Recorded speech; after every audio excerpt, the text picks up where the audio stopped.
Hello everyone. आज की video ही बहुत ज़्यादा इंपॉर्टेंट होने वाली है यूपीएससी एस्पिरेंट के लिए, क्योंकि आपने पिछली वीडियो को बहुत ज़्यादा प्यार दिया था और वो वीडियो भी बहुत अच्छी रही, बहुत अच्छा रिस्पांस रहा था। ठीक है, तो मैंने सोचा ठीक है, पहली बार जो वीडियो थी उसमें मैंने एनसीईआरटी कैसे कवर करना है, कहाँ से कवर करना है, इस टॉपिक पर बात की। अब मैं बात करने वाली हूँ एनसीईआरटी को स्टार्ट कैसे करें, कहाँ से स्टार्ट करें, कौन से सब्जेक्ट इंपॉर्टेंट हैं और कौन से नहीं, ये हमारे लिए कितनी ज़्यादा इंपॉर्टेंट होने वाली है। तो एक बात मैं आपको अच्छे से बताती हूँ, एनसीईआरटी जो है ना यूपीएससी के लिए फाउंडेशन का काम करती है। अगर आप बिना एनसीईआरटी पढ़े डायरेक्टली स्टैंडर्ड बुक्स को पढ़ने बैठते हो तो सबसे बड़ी प्रॉब्लम आपको वो बहुत ज़्यादा हार्ड लगने लगती है, उसके टर्म्स आपको समझ में नहीं आने वाले। बट एनसीईआरटी एक ऐसी बुक है जिससे हमारा नाता स्कूल से ही रहा है, उससे पहले से हम जुड़े हुए हैं, तो वो लगता है कि वो हमारे टच में है। और अगर आपका बेसिक नहीं क्लियर है तो आप 6 से स्टार्ट कर सकते हो, अगर आपका बेसिक क्लियर है तो आप 9 से स्टार्ट करो, ठीक है। बट ये उनके लिए जिनका बेसिक अच्छे से स्ट्रॉन्ग हो वही 9 से स्टार्ट करना, वरना बेसिक को पहले कवर करो उसके बाद समझो, क्योंकि सारी चीज़ें चैप्टर वाइज एक दूसरे से जुड़ी हुई हैं। तो ये चीज़ बहुत ज़्यादा इंपॉर्टेंट होने वाली है। और अभी बात करते हैं कि देखो, 2 3 लोग कुछ ऐसे होते हैं, कुछ लोगों की बात कर रही हूँ, जो ये सोचते हैं कि छोड़ो डायरेक्टली स्टैंडर्ड बुक से स्टार्ट करते हैं, एनसीईआरटी को बाद में कर देंगे। ये सबसे बड़ी गलती हो जाती है। ये गलती मैंने खुद भी की है और ये चीज़ मैंने 2 साल पहले करी थी। तो बट आज जाके मुझे वो चीज़ समझ में आई कि ये चीज़ बहुत गलत है। डायरेक्टली एनसीईआरटी बुक्स को छोड़ के स्टैंडर्ड बुक से पढ़ना वो समझ में नहीं आता है। कुछ दिन तो आप पढ़ोगे, बाद में आपको लगेगा ये बहुत बोरिंग हो रहा है। बट अगर आपके कॉन्सेप्ट बहुत अच्छे से पहले से क्लियर होके आएंगे तो आपको पढ़ने में ना बाद में बहुत ज़्यादा मज़ा आने वाली है, क्योंकि सारी चीज़ें आपको कहीं ना कहीं पता होती है, उसकी थोड़ी सी तो नॉलेज होती है और उसके बाद आप डिटेल में पढ़ते जाते हो तो आपको चीज़ें बहुत जल्दी से क्लियर हो जाती हैं। अब बात करते हैं एनसीईआरटी कैसे कवर करनी है, कौन से सब्जेक्ट की एनसीईआरटी पढ़नी है। तो आप हिस्ट्री के लिए ओल्ड प्लस न्यू एनसीईआरटी पढ़ सकते हो, बहुत सारी यहाँ पे स्टैंडर्ड बुक्स भी आती हैं, उनको बाद में करना, पहले एनसीईआरटी कवर कर लो, 6 to 12 कर लो। फिर ज्योग्राफी आप 6 to 12 करो, 11th की ज़्यादा इंपॉर्टेंट होती है, बट अगर आपका बेसिक कवर नहीं है तो आप 6 से लेकर करो। पॉलिटी के लिए 9 to 12 की है, ठीक है। इकोनॉमी के आप 11 12 के कर सकते हो, और साइंस के लिए भी आप, और सोशोलॉजी और बाकी बचा हमारा इन्वायरमेंट, 11 12 की एनसीईआरटी काफ़ी है। साइंस के लिए आप 9 to 10 करो, बस इतनी एनसीईआरटी आपके लिए बहुत ज़्यादा इंपॉर्टेंट होने वाली। अब बात करते हैं एनसीईआरटी रीडिंग को लेकर के। तो पहले जो लोग सिर्फ एनसीईआरटी बुक्स को रीड कर रहे हैं, फर्स्ट टाइम अगर उनकी रीडिंग है तो प्लीज़ आप पहले बुक को रीड कर लो, ठीक है। सेकेंड टाइम में आप अंडरलाइन करते चलो और नोट्स बना लो। थर्ड टाइम में आप उसको पीवाईक्यू के साथ भी करो, एंड जो बुक्स आपने क्वेश्चन पढ़े हैं, जो चैप्टर आप कवर कर रहे हो, एक बार आप वो यूपीएससी के पीवाईक्यू को उठाओ, उनके साथ में कवर करो, उसके सिलेबस को देखते हुए कवर करो, ठीक है।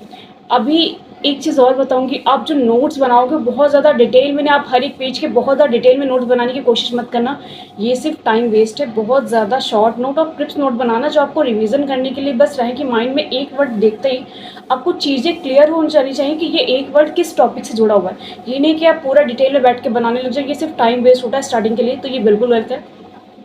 जो लोग लेक्चर से एनसीईआरटी कवर कर रहे हैं उनके लिए बहुत अच्छी बात है कि डायरेक्टली एनसीईआरटी पढ़ने बैठो, शायद आपको वो भी समझ में ना आए। तो एक बार अगर आप लेक्चर से एनसीईआरटी कवर कर रहे हो तो आप पहले वहाँ से लेक्चर देख लो, लेक्चर से एनसीईआरटी को, जो चैप्टर आप पढ़ रहे हो उसको समझ लो। वो नोट्स बनवा रहे हैं तो बहुत अच्छी बात है, उनके नोट्स बनाओ। अगर आप उनके नोट्स नहीं बना रहे हो तो एक बार आप वहाँ से एनसीईआरटी को कवर करो, उसके बाद अपनी बुक्स की रीडिंग करो, फिर नोट्स बनाओ। अगर आपने उनके नोट्स बना रखे ये तो बहुत अच्छी बात है, फिर आप बस बुक्स की रीडिंग कर लो, जो चीज़ आपको और ज़्यादा इंपॉर्टेंट लगे आप उसको ऐड ऑन कर लो, बात खत्म। ये होगा हमारा सिंपल सा प्लान एनसीईआरटी को रीड करने का।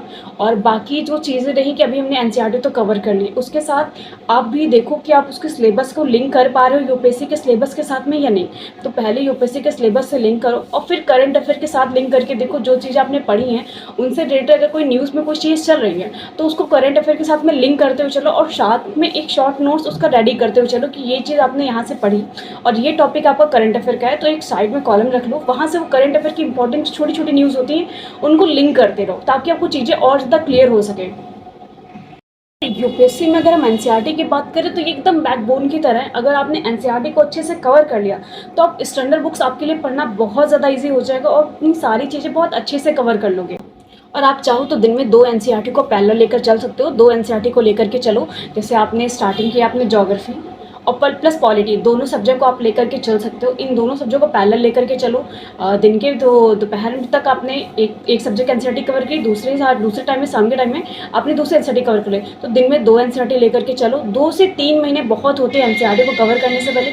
यूपीएससी की प्रिपरेशन स्टार्ट करने से पहले एनसीईआरटी कवर हो जाएगी, बहुत अच्छी बात रहेगी। तो 2 से 3 महीने में आपकी आराम से एनसीईआरटी कंप्लीट हो जाएगी। प्लस उसका डेली रिवीजन करते रहो, करंट अफेयर के साथ लिंक करते रहो, वरना सब कुछ भूल जाओगे, सब बेकार हो जाएगी, पूरी मेहनत खराब हो जाएगी। एक्चुअली मैंने पंखा नहीं ऑन कर रखा है तो बहुत ज़्यादा गर्मी भी लग रही है इस टाइम। और बात ये है कि अगर मैंने फ़ैन ऑन कर दिया तो फिर मेरी आवाज़ नहीं आएगी अच्छे से। तो ये सारी चीज़ें हैं जो एनसीईआरटी के लिए बहुत ज़्यादा इंपॉर्टेंट होने वाली है। मैं आपको बताऊँ कि मैंने पिछले वीडियो में कैसे फ्री में एनसीईआरटी कवर करना और पेड मेथड दोनों मेथड बताया था पिछले वीडियो में। उस वीडियो का लिंक भी डाल दूँगी और उसके डिस्क्रिप्शन में आपको सारी लिंक्स मिल जाएंगी, सारी प्लेलिस्ट मिल जाएंगी। अगर आपने वो वीडियो नहीं देखी है तो प्लीज़ उसको देख लेना। और अगर आपको ये वीडियो अच्छी लगी तो प्लीज़ लाइक सब्सक्राइब जरूर कर देना। आपको अगर वहाँ पे कोई भी लिंक नहीं मिल रही है तो आप मेरे इंस्टा पे ऐड हो सकते हो। वहाँ पे ब्रॉडकास्ट चैनल आपको हर एक सब्जेक्ट की लिंक मिल जाएगी। मैंने सब्जेक्ट वाइज और चैप्टर वाइज सारी लिंक्स रेडी करके रखी, सारी प्लेलिस्ट मैंने डिस्क्रिप्शन में ऐड करी हैं। और जो लोग हिंदी मीडियम से वो लोग बोले तो मैंने हिंदी मीडियम की लिंक भी ऐड करी। एक्चुअली बात ये थी 5 मिनट की वीडियो में, ठीक है, वहाँ पे जो डिस्क्रिप्शन लिखने की लिमिट है वो 5000 ही है। तो मैं वहाँ पे बहुत ज़्यादा डिस्क्रिप्शन नहीं ऐड कर सकती। 5000 वर्ड मेरे कंप्लीट हो चुके थे और उससे ज़्यादा मैं वहाँ लिंक प्रोवाइड नहीं कर सकती, इसलिए मैंने इंग्लिश मीडियम की लिंक प्रोवाइड कर दी थी। बट हिंदी मीडियम की लिंक ब्रॉडकास्ट चैनल मैंने ऐड करी है। सारी लिंक आपको सब्जेक्ट वाइज वहाँ मिल जाएंगी। अगर आपको नहीं मिली है तो प्लीज़ आप एक बार वहाँ जाके ज़रूर चेक कर लेना।